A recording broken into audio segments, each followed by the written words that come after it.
Oh, hi. George Ellicott here. I haven't checked in for a while. I was just checking in with positions of the planets and see Jupiter and Saturn. I want to invite you to watch one of the slowest moving astronomical events that you may get to witness in your lifetime. If you take the time to watch the grand conjunction of Jupiter and Saturn, which is happening this fall.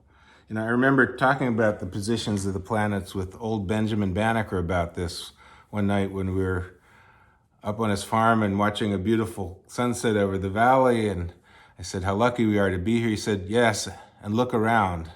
And I said, what? And he said, well, it's good to keep an eye on all directions and look over that way. You see Jupiter and Saturn. And I looked back and saw them rising on the other side of the sky from the sun and said, yes, that's a nice sight. It's good to look around and see what's happening. And I said to Ben, I hadn't followed the planets for a while. It seems to me last time I paid attention to them, it was last spring and up in the early morning sky, and I think they were closer together. And aren't they approaching a grand conjunction? Why are they further apart? And he said, well, ultimately they're approaching a grand conjunction, but they've been retrograde this summer, and Jupiter has a more pronounced retrograde motion than Saturn because it's the closer planet. And I thought about that, and I realized, yes, he was right on point, because as they move among the stars, the retrograde motion being more pronounced for Jupiter made it further apart from Saturn for a while. And later that fall, and this fall, I just checked my almanac for 2020. I see they're approaching again. They've ended their retrograde motion for Jupiter on the 12th and Saturn in a few weeks, and they're starting to move closer. So if you pay attention to them this fall, they're well positioned to the south.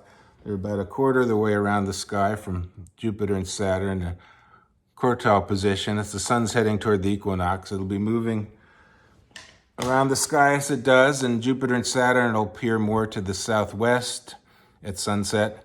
And I usually hold up my hand to the sky to measure the distance of things because my hand is convenient for this. And I measure across the knuckles, and lately they've been about 4.5 knuckles width apart. And but use your own hand or whichever part of the hand you like and make a measure. And if you just pay attention to them any clear night when you can take a walk out and look to the south and see that they'll be getting closer and closer.